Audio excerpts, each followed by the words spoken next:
Jeff and Des. Of I course. myself am a longtime associate member of AIA Long Beach, South Bay. I live in Long Beach.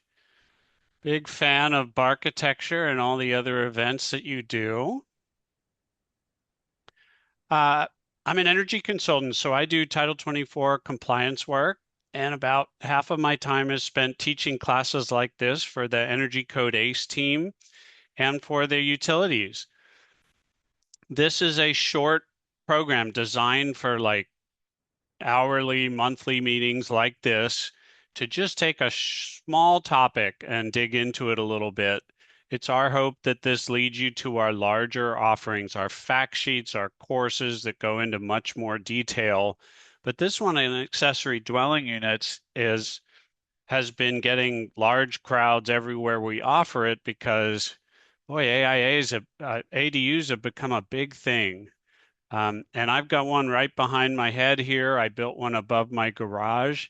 I can tell you, I could have rented a dozen of them. There was so much interest, and we've had a set of tenants in there loyal for 3 years now. They love it, and I love the income. And I don't need to tell you architects all the reasons that people want to build ADUs, but um, suffice to say, the energy code treats ADUs much like any other single family dwelling unit, but with some exceptions. And so we're going to cover this becomes a microcosm of single family home compliance.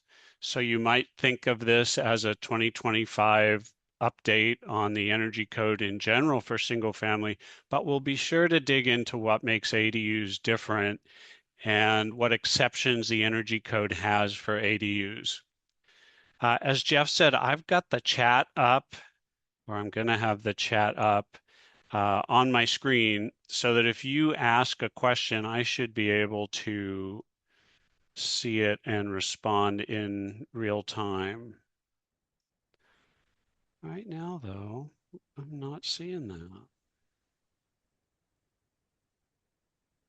So Jeff will just have to help me out, okay? Yeah, no problem, Nick. We'll start with scopes. Uh, Most ADUs, turns out, are treated as additions. So we'll cover how to know if your ADU is an alteration, an addition, or a new construction ADU as far as the energy code's concerned. We'll talk about the requirements for the envelope. We'll talk about requirements for renewable solar system when battery energy storage systems have relevant requirements, as well as mechanical systems, water heating and HVAC. All right. Energy Code ACE is the statewide compliance improvement program, and Dave Intner is one of the key architects of that program, along with some of his colleagues at PG&E and SDG&E, really an effort to try to smooth out everyone's interaction with the energy code so everything's a little bit smoother. We've got tools like the virtual compliance assistant. Some of my architects clients have caught on to that. They're using it to do their own prescriptive non-res compliance forms online. Really nice. We've got training courses on all kinds of topics. One focused on architects, one focused on solar and battery, mechanical systems, some for energy consultants. So I encourage you to check those out if you want to dig a little bit more deeply. And for today's short 5 minute attention span, we've introduced a new series of short bite videos, small bite videos, sorry, that are YouTube style videos on typical topics. And our fact sheets, mostly updated for 25 code now, just a few stragglers, including, unfortunately, this one on ADUs. We're still working to finish that one up and get it to the printers. But all these resources ought to be helpful to you as you run into energy code challenges. So check that out at energycodeace.com. So the 2025 Energy Code went into effect starting with the January 1st, 2026. Projects applying for permit on or after that date will I will give you a copy of these slides, by the way. We call it a workbook in PDF. So I'll get that to the AIA executive directors to get to you. So you don't feel like you need to madly take notes or take screenshots. But included here on this slide is a link to the CEC's page with all the official documents, the standards themselves, but also reference appendices and such that you might need from time to time.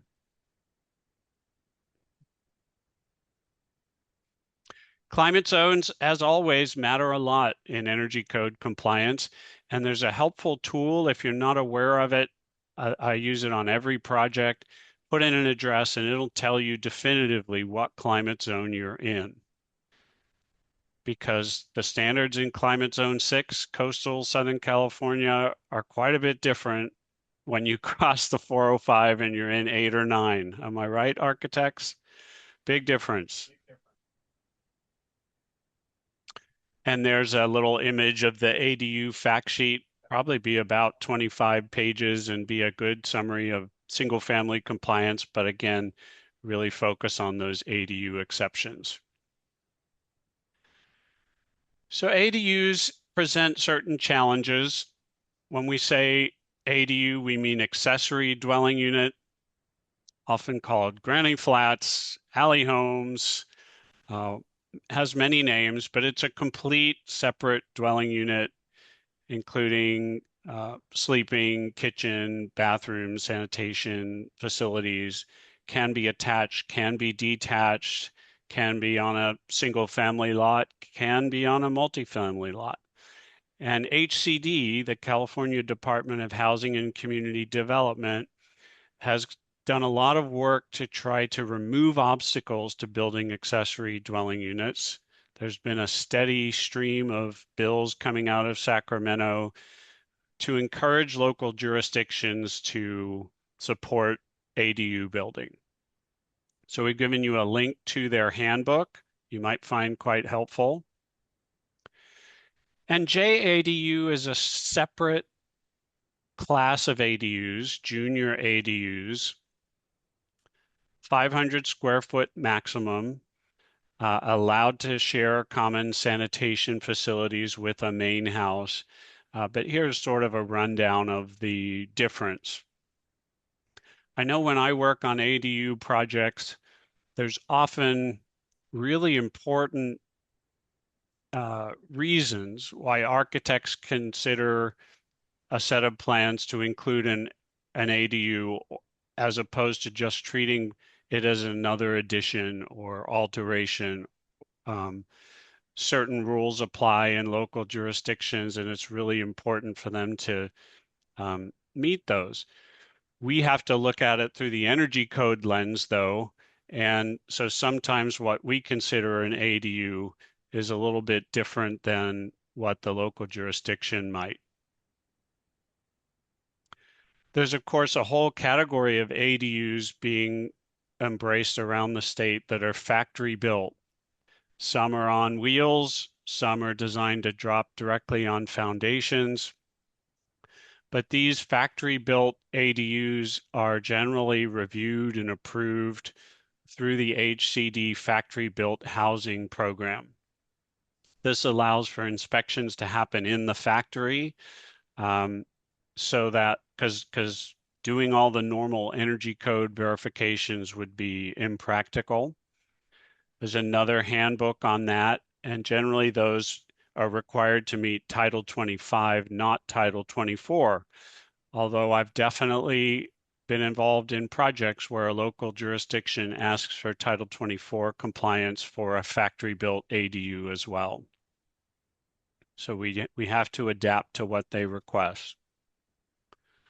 I put in this slide from Casita Coalition, a statewide advocacy group on ADU building, because it summarizes nicely what a big impact ADUs have had on our housing market. 113,000 permitted in California over this 7-year period, to the point now where ADUs represent 20% of our housing creation in California. 20%. It used to be we relied on builders and developers for all of our housing creation. Now ADUs have unlocked capital from individuals to build ADUs, as well as ADU development companies that are focused on it. And it really is having an impact on affordability and housing supply. They cite 73% of people approve of ADUs in their neighborhood. I'll tell you, when we had our parts strewn in the street, we got a lot of supportive questions, mostly people just wondering and curious about it. Although you're going to get some NIMBYers too, right? But ADUs present some unique challenges. Property line and setback limits that we need to be aware of that limit where we can build, property height restrictions, local zoning requirements. I know Long Beach has some parking impacted areas where there are special requirements for ADUs, and real limitations on the way the lot's oriented, the way the main house is situated, on where an ADU can go. These can tend to make not just permitting difficult, but energy code compliance difficult too. And so it means the integrated design process that we talk about a lot is that much more important. And reaching out to your local electric utility and gas utility especially can be an obstacle. And so we recommend getting that done early in the process.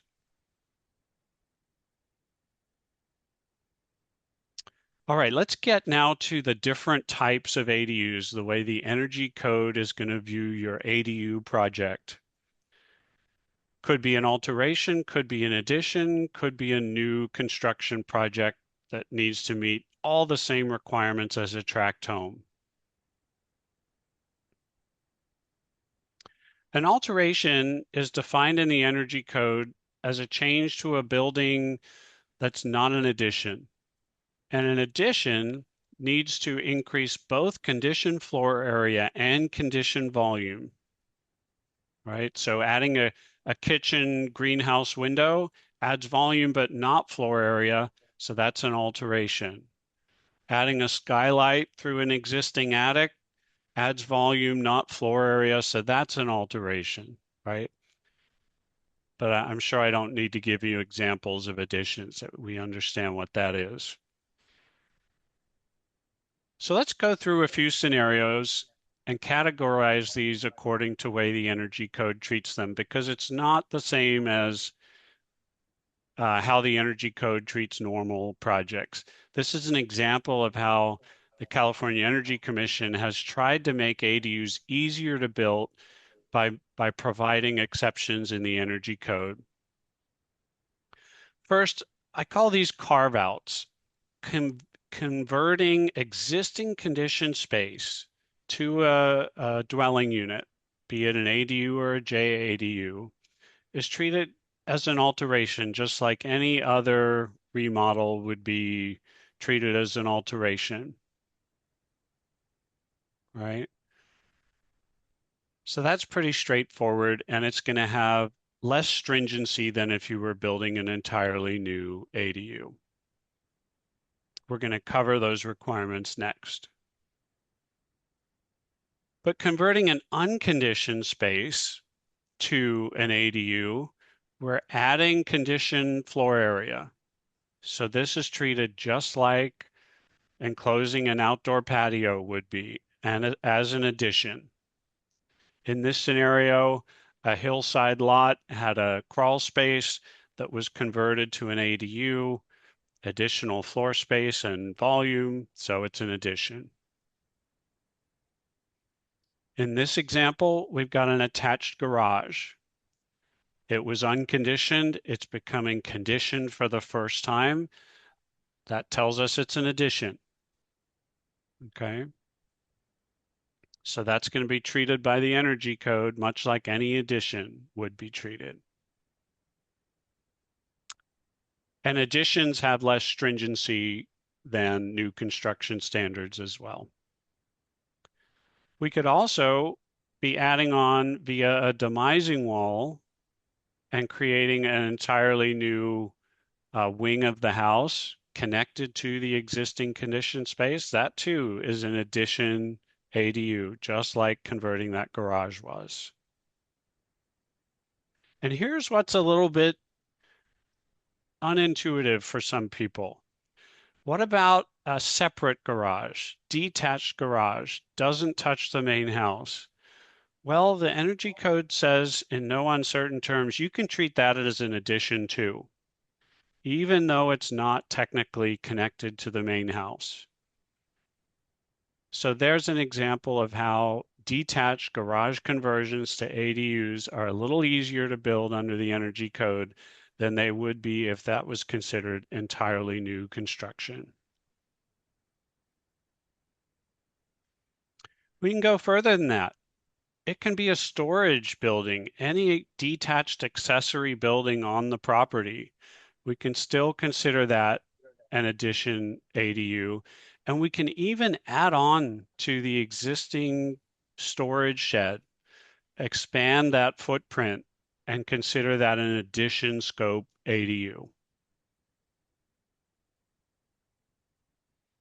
Now, multifamily buildings increasingly are adding ADUs. I see a lot of them come across my desk around UCLA and USC, especially where rec rooms and garage areas are being conditioned and and serving as ADUs.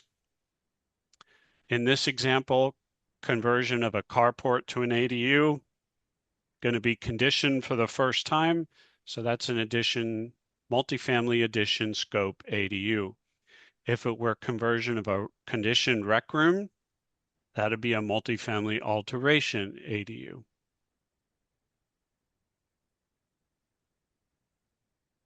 Here's another one where we've got an attached carport converting to an ADU. That's a multifamily addition. Here's the simplest way, I think, to remember these scope rules. The only case where the energy code's going to treat your ADU like a new single family project is this one, if it's entirely new and detached from the main house. Then you're going to meet all the same requirements as any new single family home would. You notice most of the other scenarios we've covered so far were addition scope ADUs, with the alteration, the carve out from existing conditioned space, the only other scenario. So we like to stop and ask questions. We call them check your understanding questions at the end of each section in our Energy Code ACE classes. In this case, let's say we've got an entirely new two-story building we're adding to a property, garage on the first floor, ADU on the second floor. The energy code is going to treat this as what type of project? And I've got the chat up now so I can see what you put in there.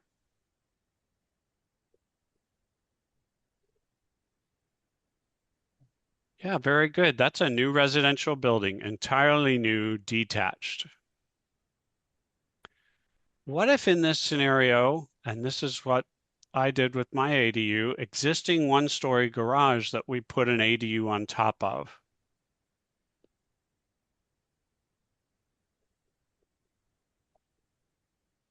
Yeah, that's right. That's an addition ADU. Because remember, we were allowed to convert a garage to an ADU, and that's considered an addition. We're also able to enlarge an existing accessory building and still consider it an ADU, an addition ADU. How about we've got an existing one-story home and we're attaching a new ADU to it?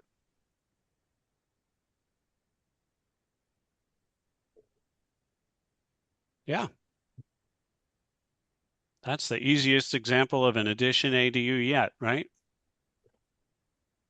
All right, any questions on scope?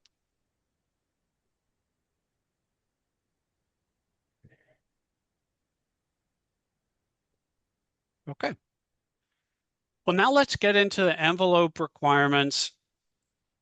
This you'll find if you do single family work that's not ADUs, this will be applicable to that as well, but we want to make sure we cover the ADU specific exceptions as well. If we're talking about a mandatory requirement in the energy code, we use the gavel icon. These always have to be met. If we're talking about a prescriptive standard, we use the RX icon.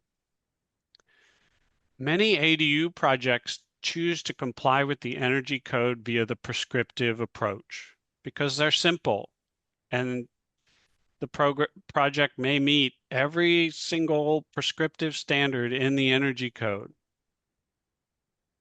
And if we're complying via the prescriptive method, we've got to meet all these prescriptive standards. But the alternative is the performance method. And I would say our firm probably does 3/4 of its ADU projects via the performance method and 1/4 via the simpler prescriptive method. The advantage of the prescriptive method, it takes less time, it's a little less costly, but it's also inflexible. Every single prescriptive standard needs to be met. So the performance method, you build an energy model of the building and you show that overall you comply. If we're talking about the performance method in this presentation, we'll use the scale icon to tell you that's what we're covering. And that's what's on this slide. There's been a small rebrand in the compliance metrics for single family that will also apply to ADU projects. We used to call it the compliance metrics for new construction projects, EDR, and they were indexed on a scale from 0 to 100. They're renamed now.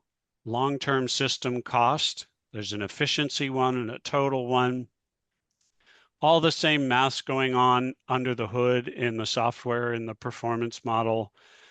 It's not indexed on 0 to 100 anymore, but heck, you're used to having a target and a proposed score, and as long as your proposed score comes in under those targets, you comply. So we've still got a source efficiency and total metric, just like we did last code cycle. The units are dollars now, not TDV energy though. So you will notice a different term on your compliance forms. Notice that the addition and alteration projects continue to just have one compliance metric. Now here's something that's new that you may not have heard about. This applies only to new single family homes and only in climate zones 4 and 8 through 15. It's the peak cooling metric. There's a new additional fourth metric that needs to be met only for new single family in these climate zones. So your ADUs that are entirely new and detached will also need to meet this peak cooling score. And it's a measure of how much energy your building uses to cool during summer peak hours.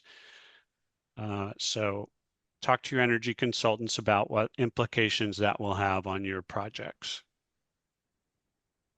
So new single family and ADU projects will need to have all four metrics met. Additions will just have the single LSC efficiency metric. All right. Remember we talked about alteration scope ADUs, like the carve out of the existing space, turning it into a new junior ADU, let's say. That triggers alteration standards.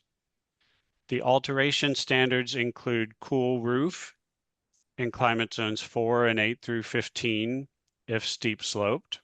That will be triggered. No requirement for an airspace below the roofing material. And if you're altering the ceiling insulation, the energy code figures this is a good idea to insulate that at the time that you're altering the ceiling.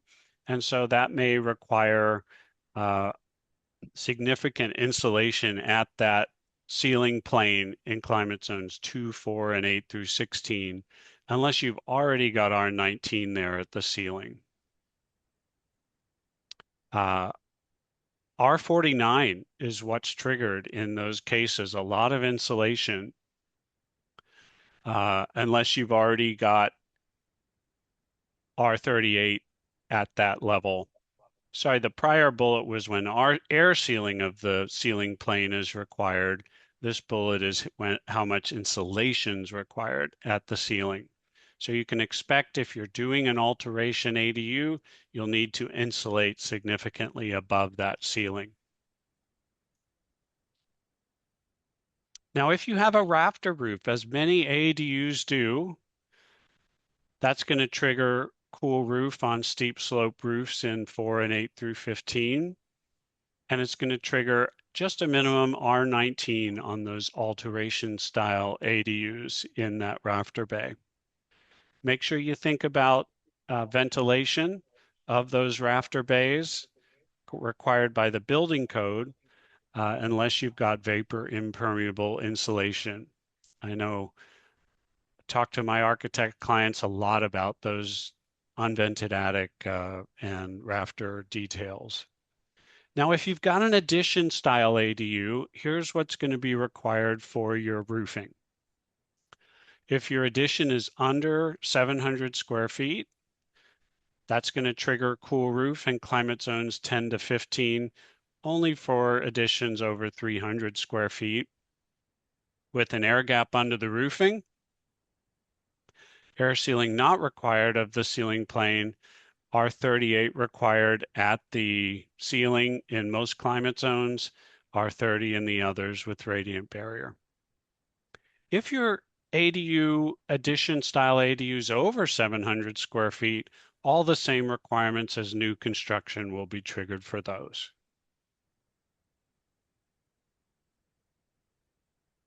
Now, if you are building one of those entirely new detached ADUs, or you're over 700 square feet, you're going to trigger the new roof requirements.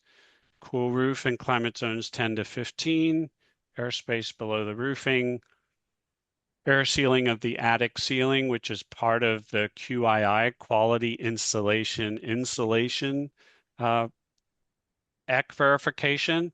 I should mention we used to call those helpful inspectors, field verification specialists. We used to call them HERS raters. We've renamed that in the code now, and they're known as EC raters, ECC, Energy Code Compliance. So we're going to have to get used to calling them by a different name. So anyway, those EC raters are going to be verifying QII on projects over 700 square feet and new. That's prescriptive standard to have QII. So air sealing of the attic ceiling falls in there. Now, if you've got a attic situation, a vented attic situation, you're going to be required to insulate that just like any other new home insulation at the ceiling, and in many cases under the roof deck, R19 in climate zones 4 and 8 through 16. 1, 2, 3, 5, 6, and 7 have slightly easier compliance path, just insulation at the ceiling and radiant barrier. Now, new in the 25 code, I think this is a helpful change. We've now got a prescriptive pathway for rafter roofs. Used to be rafter roofs had to comply via the performance method because there was no prescriptive standard for rafter roofs. Now we have one. So you may decide you want to comply via the prescriptive approach with these rafter roof ADUs now. But what's required with rafter roof assemblies? Cool roof, airspace below the roofing. Keep in mind the California Residential Code, the building code, requires a space, an air gap between the underside of the roof deck and your air permeable, vapor permeable insulation so that those rafter bays can vent. Not directly part of the energy code, but we thought we'd mention it here on this slide too. Make sure you're thinking about that. And the insulation required, R38 in those rafter bays. Now, quick note, all these last few slides have been prescriptive standards, right? You don't have to meet every prescriptive standard if you're using the performance method, right?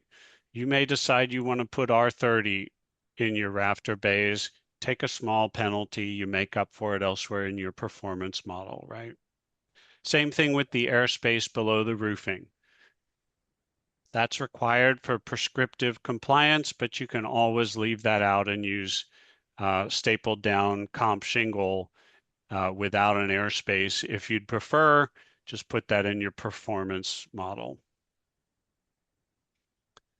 Dave has a question. Does the airspace below the shingles mean there'll be dual sheathing layers with a gap?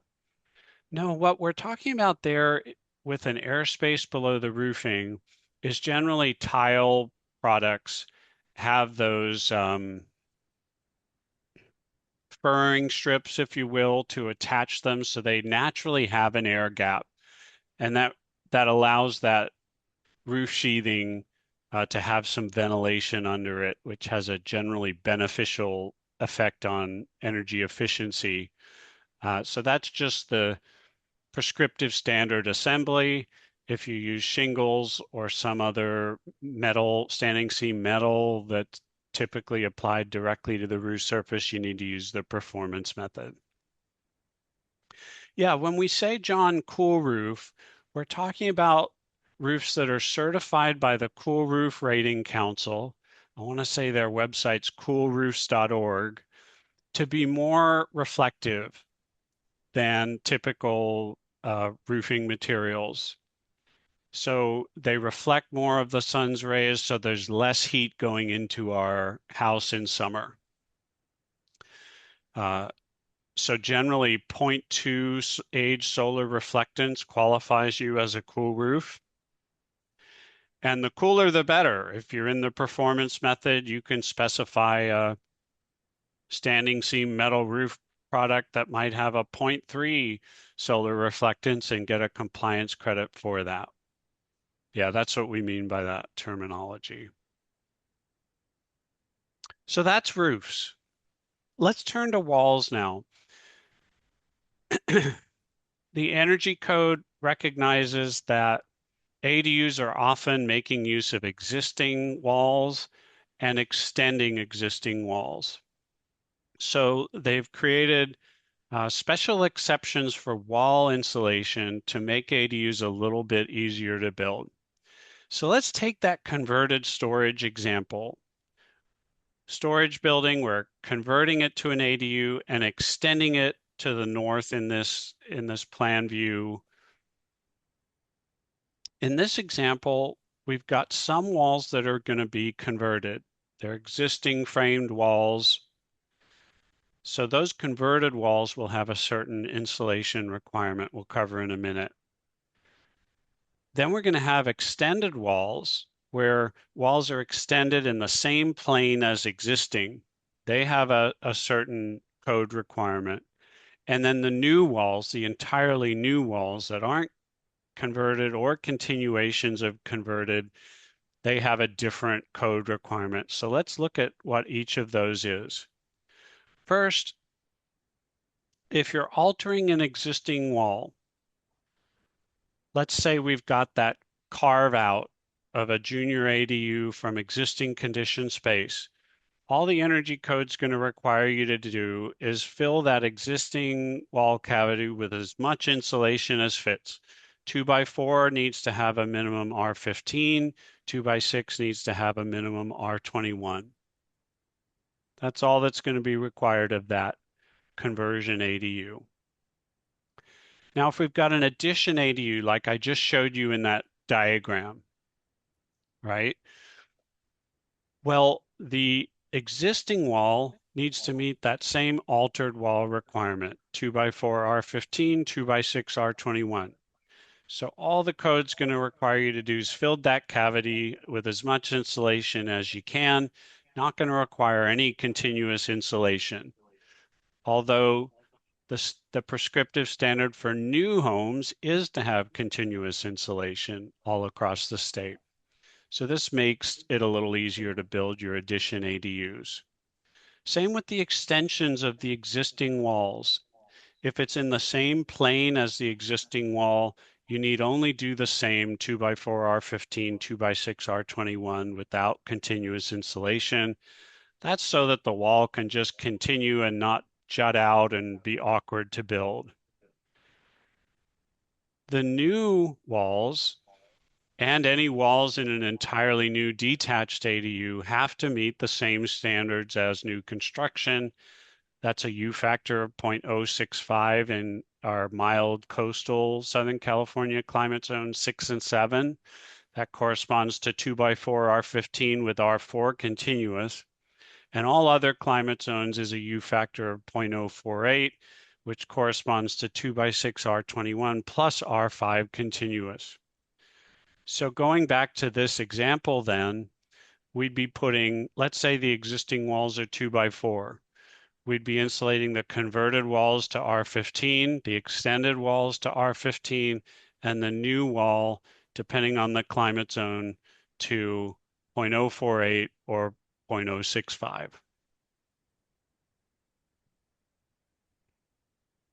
All right, hopefully that makes sense.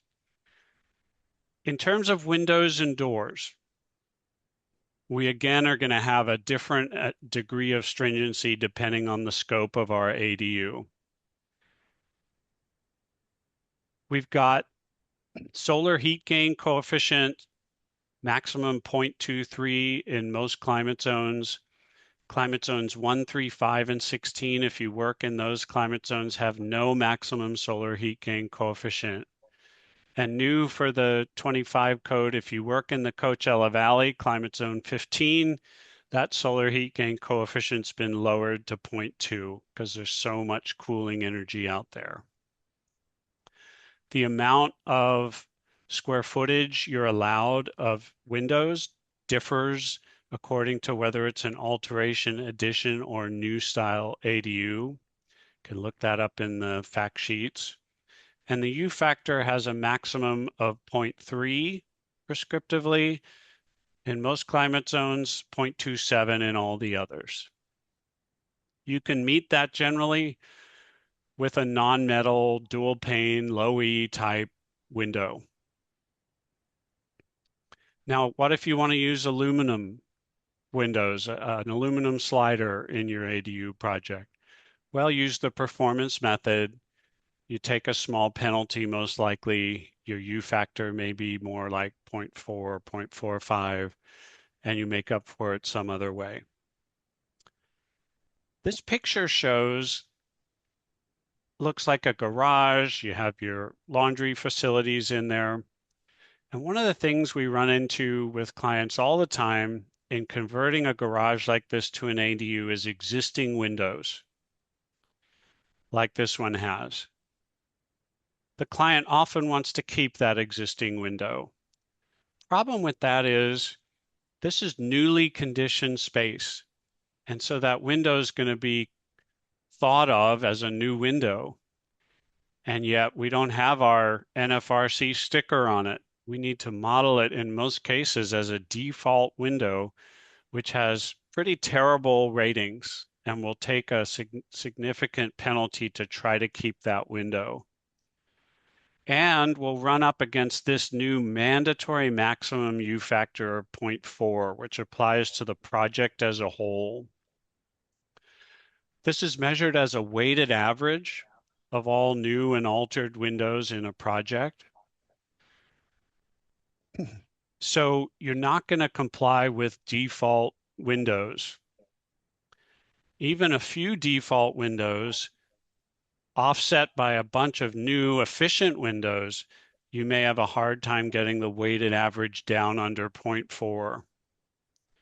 So what this in practice means is I often have to tell clients, I'm sorry, I know that's a perfectly good window you've got in that garage, but we're going to have to replace it with a new NFRC rated one. And it's unfortunate, but that's what that mandatory maximum U factor does. Frank asked, hi Frank, is the continuous insulation on the exterior of the studs necessary or can you use a thicker wall with the full insulation requirement? Frank, what matters is the U factor, and you're exactly right. There's no mandatory requirement that you use continuous insulation on the walls. As long as you meet that U factor, you're fine. So you might choose, I guess theoretically, you could build a 2 by 16 wall assembly if you wanted. And if that met the U factor, you'd be fine without continuous insulation. Yeah, good question. That mandatory U factor is going to give you guys some trouble. So make sure you're aware of that. It'll apply to additions, alterations, and new construction projects. Where I run into trouble on that one with some of my clients is they've got an arts and craft house with single pane, double hung windows. They've found 6 more just like it at a swap meet that they want to put in their ADU so it matches their main house. And I have to tell them, I'm sorry, this ADU needs to meet different standards than your old house. John asks if an EC rater, that's an ECC rater, approve the existing window via letter to the agency so you don't have to replace the window, assuming it's fairly new. Okay, John, I'm glad you asked. There is the provision, if it's fairly new, to look up the NFRC number on a window. It's generally etched into the metal spacer between the 2 panes of glass. It'll have a unique NFRC identifier. You can go to nfrc.org and look that up. And if you can find that, you can use those numbers. Excellent question. So let's do a quick what if. Let's say we're doing an ADU conversion, garage conversion, climate zone 12. Our initial design shows a 3-point deficit. We're 3 points out of compliance with an R30 attic, no cool roof, 2x4 R15 walls, and dual pane windows. We need to make up a 3-point deficit. What 2 items on this list do you think you would choose?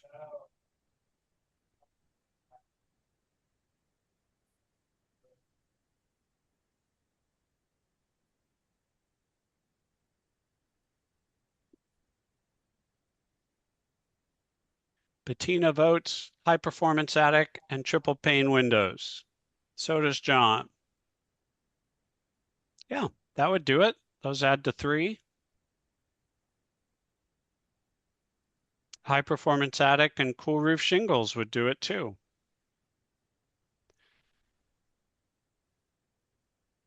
Okay. Notice the upgrading the wall to 2x6 R21 actually works against us because now we've taken us out of the scenario where we can use that converted wall exception, and we're actually falling short of the standards. Same thing with option C. It gives us no compliance credit because now we're not taking advantage of the converted wall, so we're just neutral. We've got to go better than code to catch up. So hopefully those are the types of conversations you're having with your energy consultants to figure out the most practical way to get into compliance. Let's talk next about solar.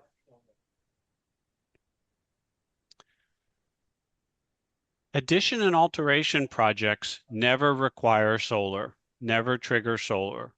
And you notice most of our ADU scopes tend to be additions, so no solar required on those type ADUs. Only the entirely new detached new scope ADUs are going to trigger solar.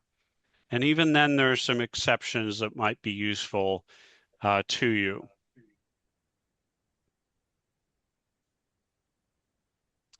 I should note the governor's executive order for the Palisades and Altadena fire rebuilds only, they're allowed to comply via the 2022 code without solar. So this is the same as any single family formula, applies only to new construction. The amount of solar is a function of the conditioned floor area and the climate zone, taking into account the SARA, the solar access roof area. We've got a short bite video on this on our website. It's always the lesser of the two. The formula that the code has for how much solar is required and how much you can fit on your roof practically as measured by SARA, the lesser of the two applies. And here's an exception that really helps ADU builders. If the required solar size is less than 1.8 kilowatts, no solar is required. And these days with 400-watt panels, that corresponds to about 5 panels. So for instance, I have an ADU builder in climate zone 6. This 1.8 kilowatts tends to happen at about 959 square feet in climate zone 6. So you can build a big ADU in coastal Southern California without needing solar. But in climate zone 8, it's something like 700 and something square foot where 1.8 kilowatts is. So unfortunately, there's no easy square foot rule of thumb for this solar exception. You need to calculate it for each climate zone. But that tends to be really helpful for ADU builders when they're trying to get a structure in place with a constrained budget and would rather, for instance, put on solar later. I should mention a lot of ADU lots have shading situations, and that's where Sarah will allow you to bring down your solar requirement potentially under 1.8 kilowatts, so you could qualify for an exception that way as well. And this hasn't changed since the last code cycle or the code cycle before. You take your condition floor area times factor A plus 1 times factor B for your climate zone. Note that you can put the solar required for your ADU on the main house. You can put it on the ground if you want. You can put it on the ADU's roof, but you can't take credit for solar that's already existing. There's this concept that the energy code has of additionality for solar to meet the requirement. You can also subscribe to a community shared solar system to satisfy the requirement. In this area of battery readiness, we've got a really helpful new change in the 25 code. Now, if you're not familiar with the battery ready requirements, they only apply to new homes. So again, forget about the alteration and addition ADUs. And you're not required to install a battery in a new single family home, but you are required to build that home battery ready. And this section on battery readiness goes into what's required for a home to be battery ready. Generally, you need a space for a future battery.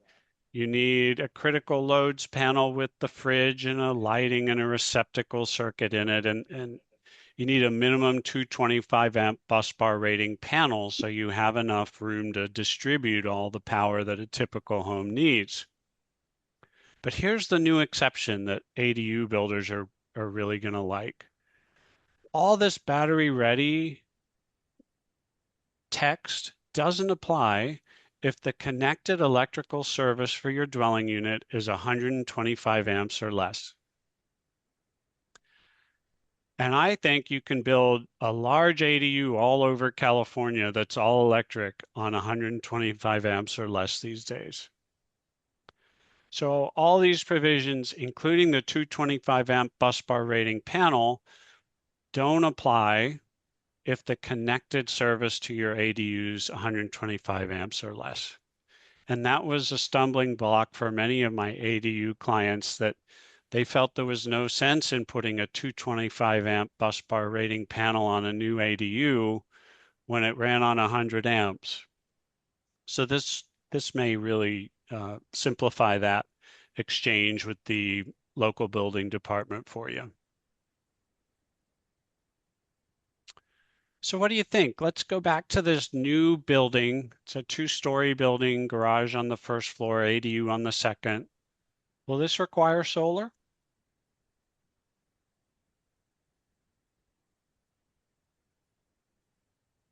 Yeah, it should, right? Yeah. All right, let's quickly go through some mechanical section and wrap up here. First, there have been some changes to the prescriptive options for heating in the 25 code. It used to be you were allowed a gas furnace in many climate zones prescriptively. Now only heat pumps are allowed prescriptively in single family homes. Okay, so that applies to single family homes and ADUs, no exception for ADUs there. And important to note, if you do a lot of ADUs, you probably use the variable capacity heat pump credit to get into compliance on some of them. This was perfect for ductless mini split style heat pumps. It was a 10+% credit in the 22 code, but it was also kind of rigid and one size fits all. So the 25 code software in the performance approach allows you to take credit for a wide range of different heat pumps, not just ductless mini splits and ducted mini splits that have low static. So you might find it's worth speccing out your HVAC system in more detail than before in the design stage so you can get some compliance credit for that. I'm seeing similar up to 10% or even a little bit above 10% compliance scores from putting in, the really efficient equipment. So that's a change. We've also got some restrictions on sizing. Furnaces need to be selected and sized based on ACA Manual S. Um, Heat pumps need to meet their heating load using heat pump only, not using supplemental electric resistance heat. You shouldn't need electric resistance in this area anyway. Um, Now, additions are allowed a slightly easier path on HVAC load calcs. They're allowed to use block loads, whereas new homes need to use ACA Manual J or ASHRAE. So you might find local building departments asking for HVAC load calcs more than in past code cycles because it's more explicit in the Title 24 code.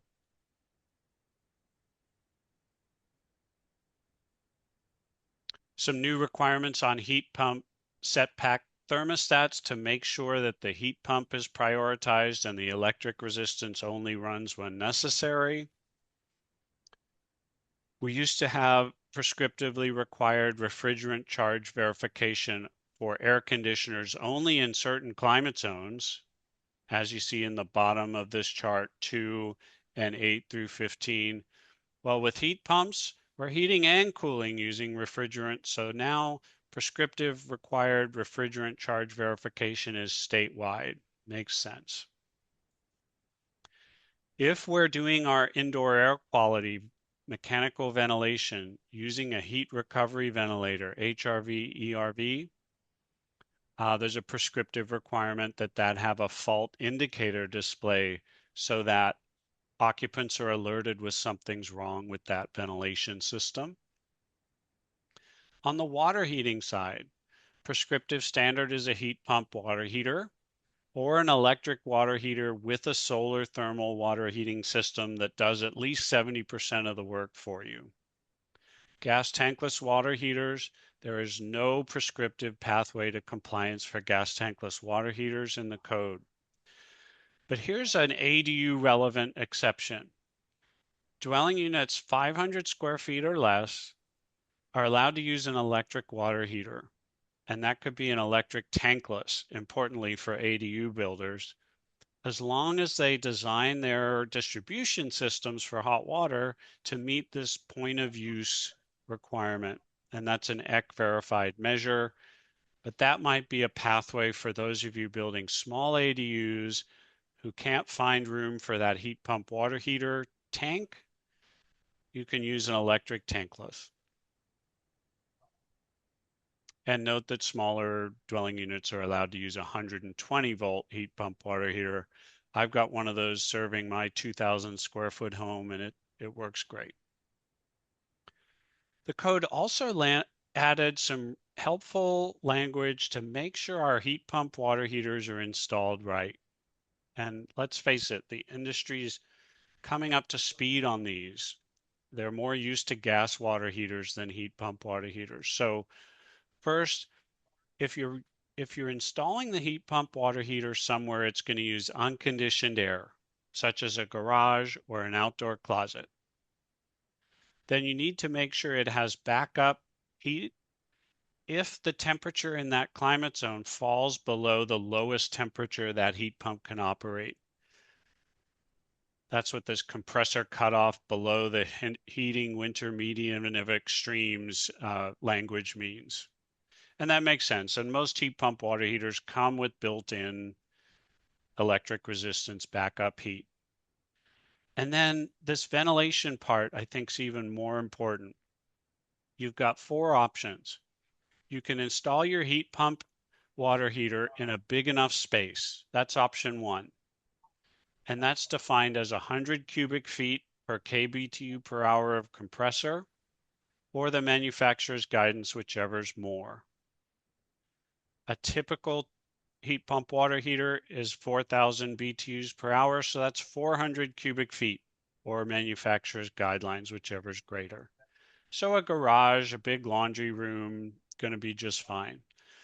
But if you're installing in a smaller space than that, then we need option 2 or 3. And these call for connecting our small space to a larger space so that now it's like it's in a big enough room. And that needs to be done with a fully louvered door or high and low grills with total net free area according to this formula. Because that's going to allow that heat pump water heater to constantly pull in warm air, quote unquote, and pull the heat out of it and blow the cold air back out. Otherwise, that small space is going to become a refrigerator and your heat pump water heater won't work well. The 4th option is to use ducts. You can connect your small space to another space via ducts. If you do that, ducts need to be sealed, minimum R6 insulation, etc. So I think that's helpful language, all in section 110.3. Be a great idea for you architects to include some of that language in your plan sets. So here we are with another scenario. We're 3 points short of compliance. We've got a ducted furnace, electric resistance tank water heater. What upgrades do you think you would use from this list to make up that 3-point deficit? These are all mechanical system options.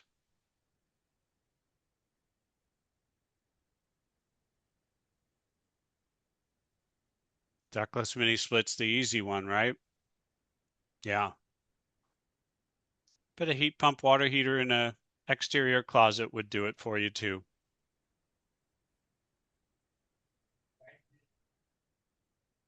So let's wrap up. We're right at time. We've got all kinds of other classes that can take you deeper into this material. The residential architect class is the one we've designed for folks like you. It's 2 days, 3 hours a day. The fact sheet, this is a quick sneak preview of the fact sheet, which summarizes all these exceptions that we've talked about today that are most relevant for ADUs, wall extensions, different roof insulation requirements, how much window square footage you're allowed depending on the addition size, when whole house fans are excluded from your ADUs. So look for that on the fact sheet. We'd love to see you in some of our classes. We'd love to see you downloading these resources as you encounter energy code challenges. And feel free to use our help desk. If you can't find the question you have in the FAQ tool, well, you can send our Energy Code Ace gurus a question via this icon and they'll get right back to you.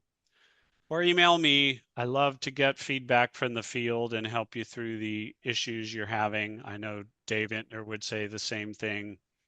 And thanks for having us.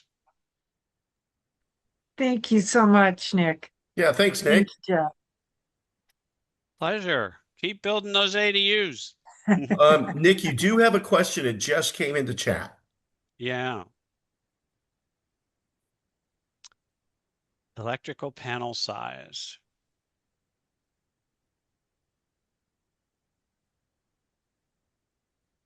Yeah, very good question, Steve.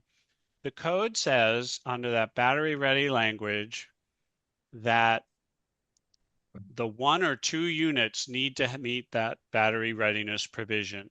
So if the main house is already meeting it, the ADU does not have to. And similarly, if the main house is not, then the ADU needs to. And so that could trigger that 225 amp bus bar rating requirement. But if you've already got that satisfied in the main house, you're good.